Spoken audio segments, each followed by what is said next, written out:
ہمارے ساتھ سابق سیکرٹری الیکشن کمیشن محمد افضل خان صاحب موجود ہیں، ان سے بات کریں گے۔ محمد افضل صاحب، بہت شکریہ آپ نے وقت دیا۔ سب سے پہلے تو بتائیے گا اس فیصلے کو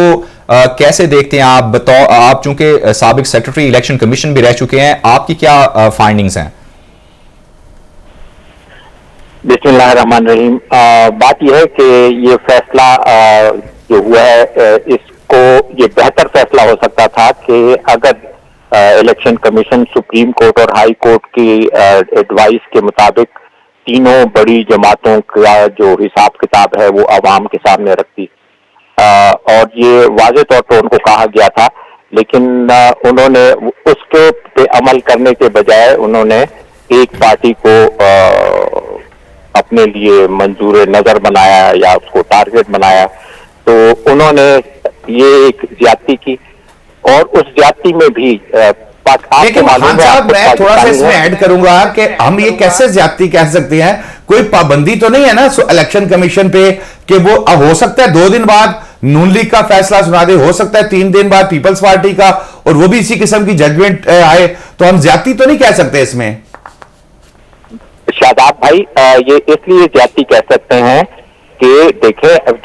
ملک میں ایک جو ہائرارکی ہوتی ہے، اس کا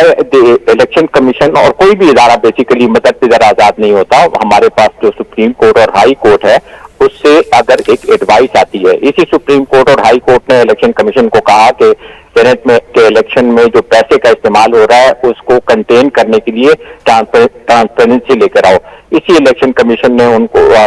اسی سپریم کورٹ نے ہدایات دی کہ آپ ٹیکنالوجی کا استعمال کریں تاکہ ریگنگ کم ہو، لیکن یہ جو موجودہ الیکشن کمیشن ہے، کمشنر ہے، وہ ان تمام چیزوں کے خلاف جاتا ہے۔ آج تک انہوں نے اس ایک سیاسی جماعت کے خلاف 8 فیصلے دیے اور وہ تمام کورٹ نے ریورس کیے، اس لیے کہ وہ انلیگل تھے، وہ امورل تھے، وہ not according to the law and constitution تھے۔ بات یہ ہے کہ جو بھی چیز سچ ہو، we should call spade spade. آپ کو بھی پتا ہے اور مجھے بھی پتا ہے کہ پاکستان کی سیاسی جماعتوں میں کون فائنینشلی انٹیگریٹی والے ہیں اور کون فائنینشلی کرپٹ ہے۔ 1985 میں الیکشن کمیشن میں، شاداب صاحب آپ جائیں، یہ ایک پبلک ڈاکومنٹ ہے، اور آپ جتنے بھی تمام آپ کے آج سیاسی جماعتوں کے بڑے بڑے لیڈر ہیں، ان لیڈرز کی 85 میں جب انہوں نے الیکشن لڑا تھا اور اپنی ایسٹس اور لائبلٹی دی تھی وہ بھی نکال لیں، اور جو لیٹسٹ انہوں نے الیکشن لڑا تھا وہ بھی نکال لیں، تو آپ حیران نہیں، آپ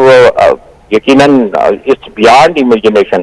کہ اس وقت شہباز شریف کا 20 لاکھ یا 20 کروڑ اس کے ٹوٹل اس کی ایسٹس تھے، آج 275 کروڑ صرف مقصود چپراسی کے اس میں آتے ہیں۔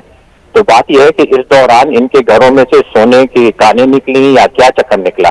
افضل صاحب، آج کے کیس پہ ہم خصوصی ذرا جو ہے نا ایمفیسس کرنا چاہ رہے ہیں کہ آج کا جو کیس آیا ہے، وہ جو فیصلہ آیا ہے، اس میں یہ واضح طور پر کہا گیا ہے کہ فورن فنڈنگ جو ہے وہ ثابت ہو گئی ہے، فورن جو کمپنیز ہیں وہ بھی ان سے فنڈنگ لینا جو ہے وہ ثابت ہو چکا ہے۔ تو ایسے میں آپ کیا دیکھ رہے ہیں کہ اس فیصلے کے جو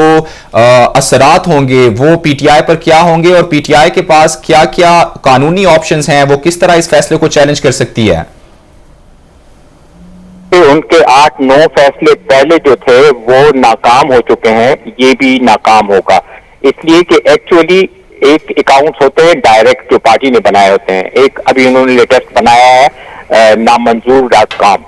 اس میں یہ پارٹی کا ڈائریکٹ اکاؤنٹ ہے، ایک ہے کہ پارٹی کے نام پہ کوئی اور اکاؤنٹس بناتے ہیں۔ یہ جو انہوں نے بات کی یہ ان اضافی اکاؤنٹس کی بات ہے۔ اضافی اکاؤنٹس پر کیا آپ میرے دوست ہیں، آپ میرے لیے اکاؤنٹس بنا لیتے ہیں کہ جی ہم کوئی سوشل ورک کر رہے ہیں یا پولیٹیکل ورک کر رہے ہیں تو اس کے لیے ہم سپورٹ کریں، تو یہ ایسے کوئی کرائم نہیں ہے۔ اگر یہ دیکھیں میری بات سنیں، اگر کوئی ریئل کرمنل وہ ہوتا، اس میں انٹینشن بھی ہوتی، تو آج کے فیصلے میں انہوں نے کہا نا کہ ہم ان سے اس میں انڈیویجول صرف نہیں ہے، کمپنیز کے بھی نام لیے جا رہے ہیں کہ کمپنیز سے بھی، وہ جو فورن کمپنیز ہیں ان سے بھی ایڈ لی گئی ہے، ان سے بھی فنڈنگ لی گئی ہے۔ میں ہوں یا اگر آپ کبھی باہر گئے ہوں تو لوگ جتنے بھی ہیں ڈائسپورا، وہ